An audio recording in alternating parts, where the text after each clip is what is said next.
Welcome. Today, I want to share with you a longer reflection on learning languages, not as a lesson with explanation or drills, but simply as an article spoken aloud to be enjoyed in one sitting. If you are an advanced learner of English, you may just listen and absorb the flow of ideas, the rhythm of the language. Afterwards, if you'd like to explore and unpack the English itself, the vocabulary, idioms, strategies, techniques, patterns, even the rhetoric and wordplay, I've also prepared three separate lessons, one for each part, for this reflection. But for now, sit back. Let's simply listen to the whole piece. One story, one thread, one journey. Fluent in 3 months, 1,000 words in a week. These headlines are ubiquitous. Beguiling, yes. True? No. Languages do not yield to shortcuts. And if you try to force them, you'll be inevitably and sorely disappointed. I've experienced this in many language journeys. Some languages have solidified over a lifetime. Others I've built in buses and stages. Spanish I began, put aside, and later reclaimed. Arabic is my latest adventure. I've spent 7 months listening, just listening, recognizing sounds, patterns, and the rhythm of the language, and only recently, after 7 months, begun to vocalize, mimic, and form short phrases. If your goal is an exam like the IELTS, your approach must be adjusted. Targets, time limits, pressure. They are part of exam preparation. Yet, the principles that I'm going to discuss today remain. For your own effort and your own worthiness, you want that education to be long lasting, to be useful. Contrast this with a commonplace outcome: generations and generations of students passing formal exams, even with high scores, yet emerging unable to speak with confidence. And that is not the fault of the students, but of the system. Real learning, the kind that lasts and grows, is steady, consistent, and relaxed. Pressure stifles learning. Curiosity and repetition allow growth to unfold. Think of it like a seed. At first, there is nothing. You water, you wait, you watch. The seed does not sprout the day you sow it. It takes time to germinate. Roots spread quietly below the soil before the first fragile shoot appears. That is language learning. Growth invisible at first, then unmistakable. So the first key is rhythm. Steady, step by step, consistent. Keep that rhythm, and fluency will follow slowly. Not suddenly, but surely. And once you've found that rhythm, the next challenge appears. How do you make yourself understood? Here lies the second key. Learners often say their accent is the problem. It isn't. Accent is your identity. Pronunciation is communication. One you may keep, the other you must master. The very foundation of a new language is its new sounds. Phonemes, new sounds, individual sounds, phonemes. You've never heard, never spoken, never shaped with your tongue before. They demand deliberate effort. This is not about accent. Don't blame your accent. Ask instead, am I producing the sounds clearly? From my own journey in Mandarin, A missed tone turns mother into a horse, ma into ma.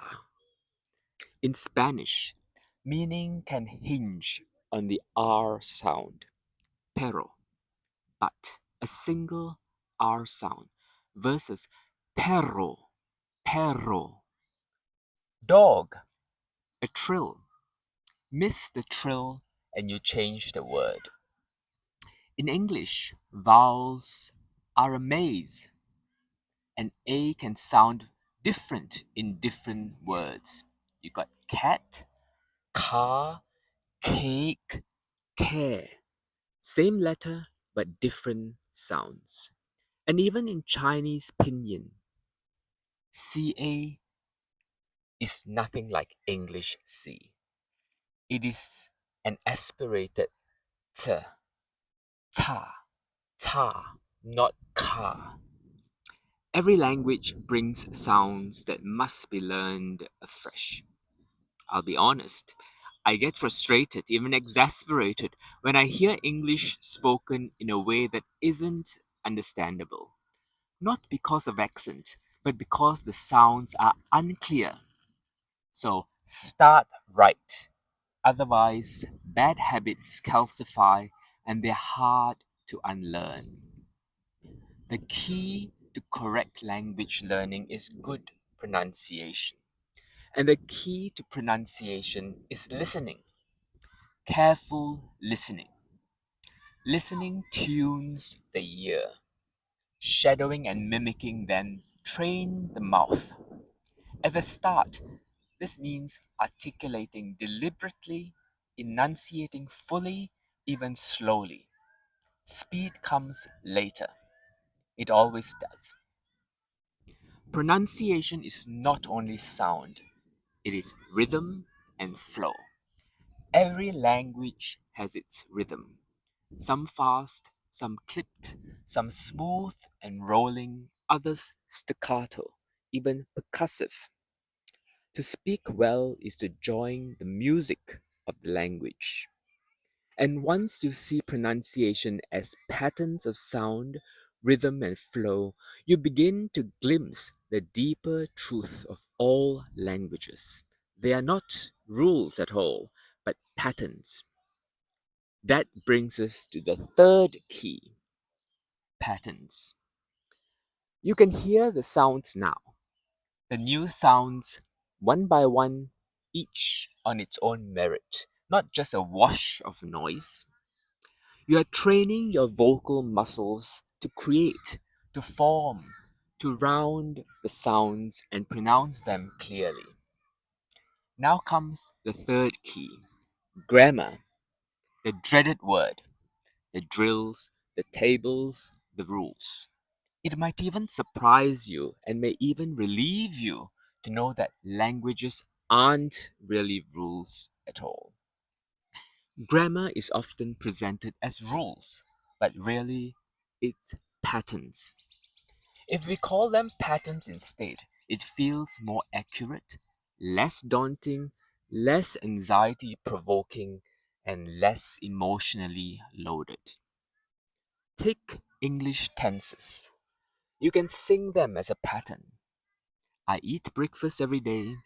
Yesterday I ate breakfast. This morning I have eaten breakfast. Tomorrow I will eat breakfast again. It's a pattern. I eat, I ate, I have eaten, I will eat.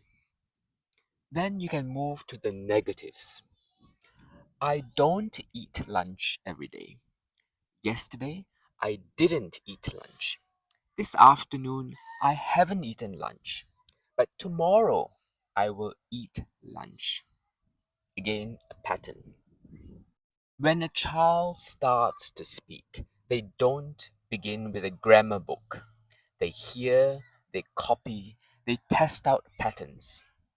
If a child says, I goed yesterday instead of I went, that's brilliant.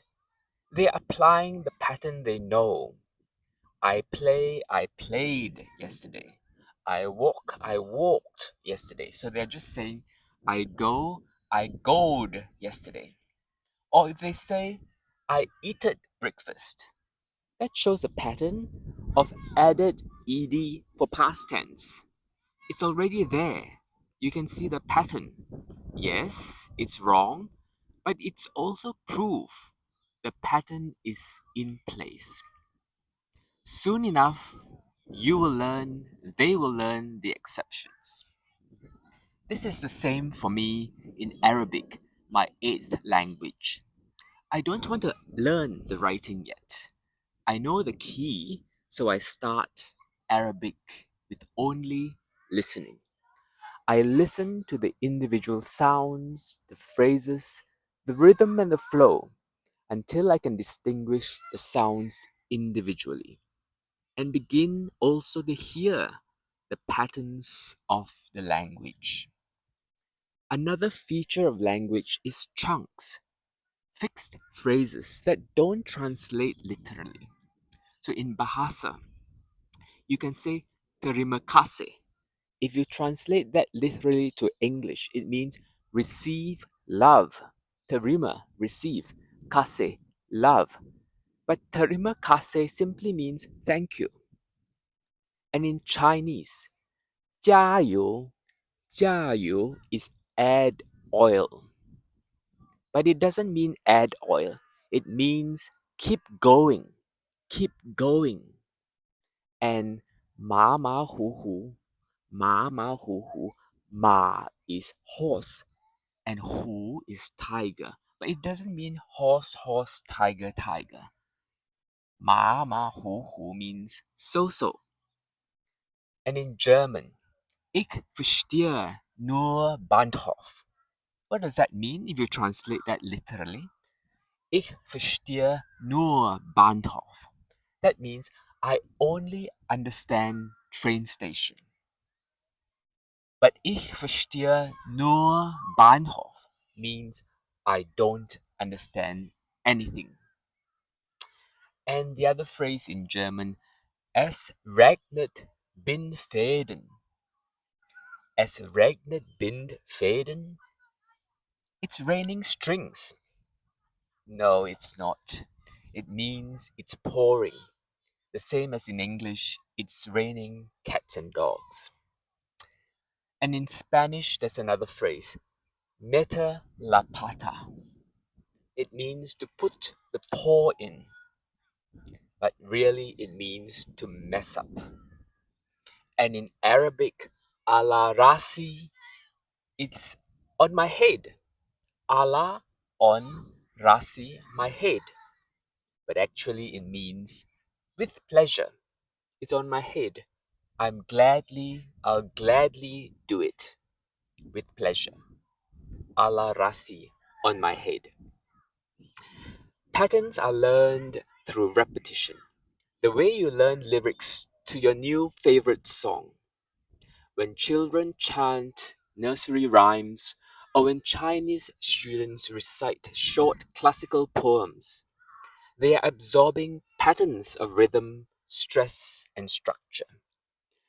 So the third key is grammar is not rules. Grammar is patterns. Patterns you repeat, copy, and later understand. And yes, if you're a student preparing for an exam, you'll need to adapt your learning. That's a separate conversation, and I'll take up that in another video. For now, remember, patterns make language learnable. Repeat them, sing them, recite them.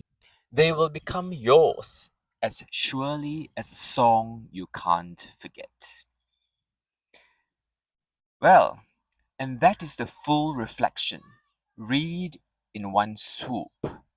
You've listened to my thoughts, my journey on three keys to language learning: rhythm and consistency, clear pronunciation, and grammar as patterns rather than rules. I'd like to hear yours now. Tell me about your experience, your journey. Please share your thoughts, your ideas with language learning. the joy, your struggles, the surprises along the way. If you'd like to go further, I will do 3 lesson versions, each focusing on one part of this reflection, with added analysis of English vocabulary, idioms, and strategies used to write the article. And this is designed for advanced English learners. I hope you have enjoyed this. When you're ready, go to the next part 1. Don't rush it, or simply listen to this full version and let yourself swoon with the rhythm and flow of English.